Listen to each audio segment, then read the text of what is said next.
안녕하십니까? 오늘은 일본에서 화제가 되었던 두 가지 이슈에 대해 이야기해보겠습니다. 최근 일본의 중국집에서 판매되는 볶음밥 가격이 오르면서 이제는 1000엔의 벽을 넘는 곳도 있다고 하는데요.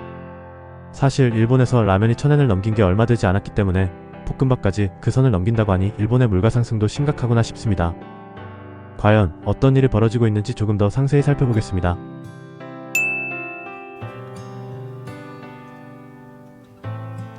일본은 전반적인 원자재 가격 상승과 엔화 약세로 인해 수입품의 가격이 급격히 오르고 있습니다. 특히 전기, 가스 등 에너지 비용의 상승은 외식업계에 큰 타격을 주고 있습니다. 이러한 공공요금의 인상이 음식 가격에 그대로 반영될 수밖에 없는 상황인 것이죠. 게다가 식재료 가격도 문제입니다. 일본의 대표적인 볶음밥 재료인 쌀, 달걀, 돼지고기, 식용유 등은 지속적으로 가격이 오르고 있습니다. 일부 전문가들은 이제 볶음밥 한 접시에 1000엔은 당연한 시대가 왔다고 말할 정도인 것이죠. 가격을 올리지 않으면 가게 운영이 어려워지고, 그렇다고 지나치게 올리면 손님들이 발길을 끊을 수 있어 업주들은 고심을 거듭하고 있습니다. 그렇다면 일본 사람들은 이러한 상황을 어떻게 보고 있는지 일본 현지의 목소리를 직접 들어보겠습니다. 볶음밥 한 접시에 얼마가 적당하다고 생각하시나요? 라는 질문을 던져보았습니다. 한 30대 일본인 여성은 750엔 정도가 적당하다고 생각합니다. 솔직히 말해서 차항 한 접시에 1000엔은 너무나 부담스럽습니다.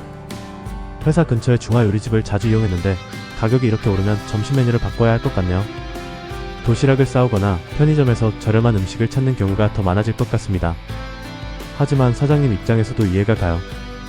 계속 적자를 보면서 장사할 수는 없으니까요.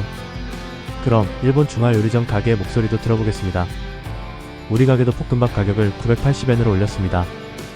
원재료비가 계속 올라 솔직히 더 올려야 하지만 가격을 마냥 올릴 수도 없는 상황입니다. 손님들이 부담을 느끼지 않으면서도 가게를 유지할 수 있도록 고민이 많습니다. 라고 전했습니다.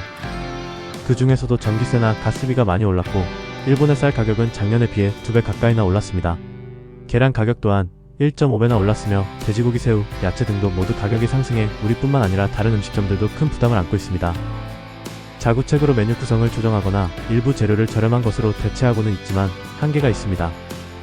마지막으로 일본의 한 학생의 반응을 들어보겠습니다. 저한테는 1000엔 넘는 볶음밥은 사치예요. 예전에는 500엔에서 600엔 정도이면 배불리 먹을 수 있었는데 이젠 그렇게 먹으려면 할인 쿠폰을 쓰거나 세트 메뉴를 포기해야 합니다. 그래서 친구들이랑 도시락을 먹거나 컵라면으로 때우는 경우가 많아졌습니다. 경제적으로 여유가 없는 사람들에게는 확실히 어려운 시기인 것 같네요. 이처럼 일본 사람들은 볶음밥 한 접시 1000엔이라는 가격에 대해 부담을 느낀다는 입장입니다. 이를 통해 일본 사람들의 주머니 사정이 그리 넉넉하지 않다는 것을 볼 수 있습니다. 다음 이슈입니다. 최근 일본에서는 급증하는 스마트폰 주문에 대한 불만의 목소리가 나오고 있습니다. 좀 더 자세히 살펴보겠습니다. 패스트푸드 식당을 제외한 대부분의 음식점에서는 우리가 전통적으로 생각하는 방식, 즉 점원이 직접 주문을 받고 메뉴판을 보며 주문하는 방식이 일반적이었죠. 하지만 이제 일본에서는 스마트폰을 이용한 주문 시스템이 급격히 늘어나고 있습니다. 테이블에 부착된 QR코드를 스캔하고 라인 친구로 등록한 후 주문번호를 입력해 직접 주문하는 방식이 점점 더 보편화되고 있죠. 스마트폰으로 주문함으로써 점원을 기다릴 필요도 없고 서둘러 메뉴를 결정할 필요도 없는 장점이 있습니다. 하지만 반대로 생각해보면 기존의 주문 방식과 비교해 불편함을 느끼는 일본 사람들도 상당히 많습니다.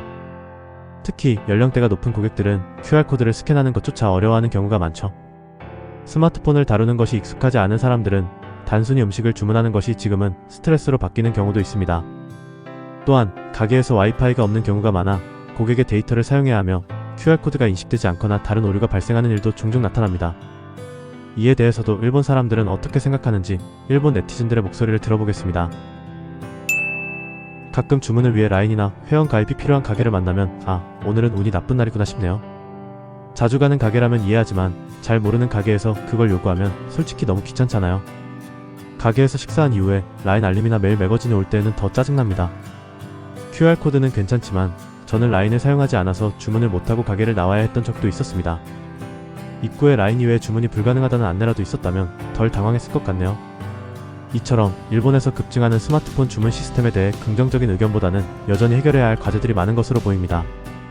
시청자분들께서는 이러한 스마트폰 주문에 대해서 어떻게 생각하시나요?